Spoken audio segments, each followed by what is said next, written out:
Assalamualaikum warahmatullahi wabarakatuh. Dikisahkan, kehidupan Abu Nawas diterpa badai ekonomi yang cukup dahsyat, sehingga membuat Abu Nawas harus pontang-panting mencukupi kebutuhan hidup keluarganya.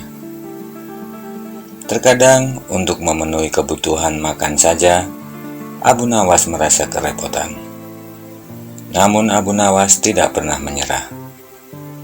Dia percaya selalu ada jalan lain bagi yang mau berusaha. Meski kehidupan sedang pas-pasan, tiba-tiba saja istri Abu Nawas meminta dibelikan baju yang baru.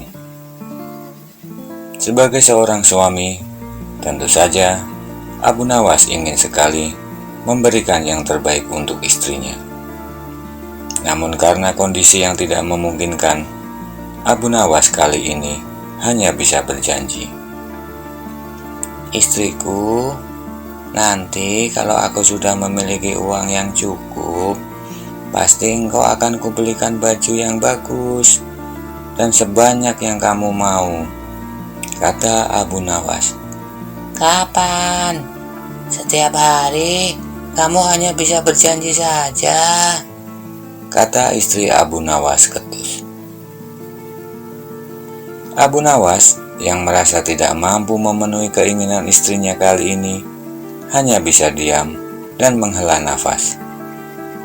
Dia kemudian memilih keluar rumah sambil memandangi bintang di langit. Malam pun semakin tua, beranjak ke ujung hari. Di ujung sepi, tak lupa Abu Nawas selalu berdoa memohon kepada Yang Maha Kuasa agar kehidupannya mulai membaik.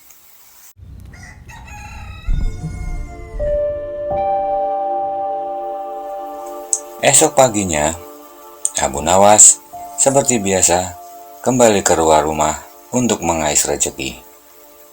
Namun kali ini, Abu Nawas tidak mempunyai tujuan yang pasti hendak kemana.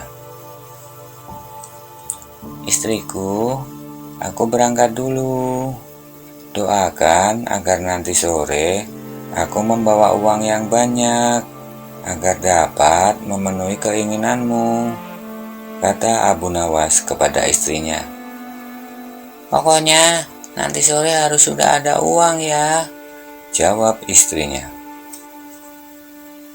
Hari itu, istri Abu Nawas berencana membuat masakan kesukaan suaminya, yaitu bubur gandum.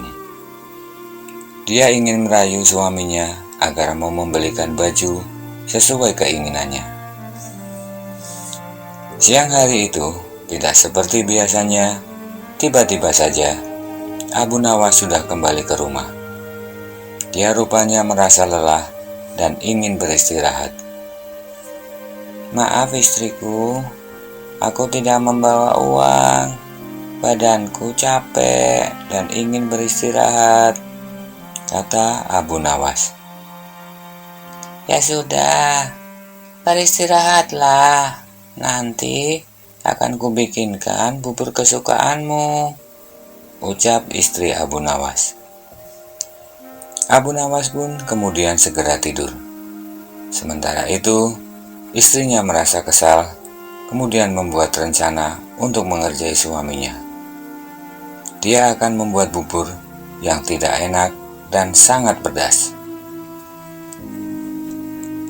Sore harinya, setelah Abu Nawas bangun, istrinya kemudian segera membuat teh hangat, dan bubur yang sedari tadi sudah disiapkan pun segera dihidangkan di atas meja. Abu Nawas yang baru saja bangun merasa sangat senang melihat istrinya bersikap demikian. "Terima kasih istriku, engkau memang sangat baik. Maafkan aku yang belum bisa membelikan baju untukmu," kata Abu Nawas sambil mencicipi teh bikinan istrinya. "Baiklah, yang penting Kamu harus terus berusaha mencari rezeki. Jangan pernah putus asa, kata istri Abu Nawas. Sekarang, makanlah dulu bubur kesukaanmu.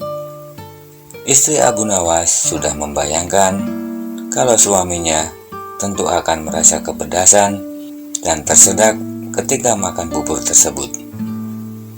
Dia terus mengamati ketika Abu Nawas mulai memasukkan bubur tersebut ke mulutnya. Sendok demi sendok, bubur tersebut masuk ke mulut Abu Nawas. Namun, tidak ada reaksi seperti yang diharapkan oleh istri Abu Nawas. Dia pun merasa keheranan. Bubur yang kamu bikin memang selalu terasa enak, istriku.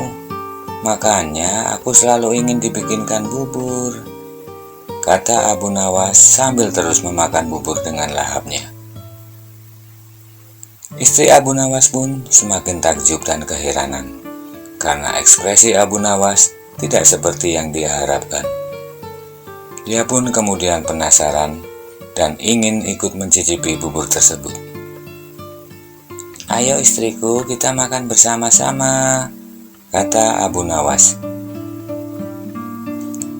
Istri Abu Nawas pun segera mengambil bubur dan mulai memakannya. Namun baru 1 sendok bubur tersebut masuk ke mulutnya, dia segera memuntahkannya kembali. Ternyata bubur tersebut memang sangat pedas dan tidak enak. Abu Nawas yang melihat hal itu pun tertawa terbahak-bahak. Dia kemudian juga mengeluarkan bubur yang masih ada di mulutnya. Aku tahu kau pasti kecewa dan marah kepadaku. Namun, aku tetap ingin membahagiakanmu dengan cara memakan bubur masakanmu, meskipun itu sangat pedas dan tidak enak, kata Abu Nawas. Mendengar perkataan suaminya, hati istri Abu Nawas pun luluh. Semua kemarahannya seketika sirna. Perlahan, air matanya menetes membasahi pipi. Maafkan aku, suamiku. Aku terlalu memaksakan kehendak, padahal kondisi kita sedang seperti ini. Ya sudahlah, aku bisa memahami keinginanmu. Tapi, memang untuk saat ini semua sedang terasa susah. Rezeki yang kita miliki saat ini hanya cukup untuk makan saja. Yang penting, kita jangan pernah berhenti berusaha, karena Allah pasti akan memberi yang terbaik untuk hambanya, kata Abu Nawas bijaksana. Wassalamualaikum warahmatullahi wabarakatuh.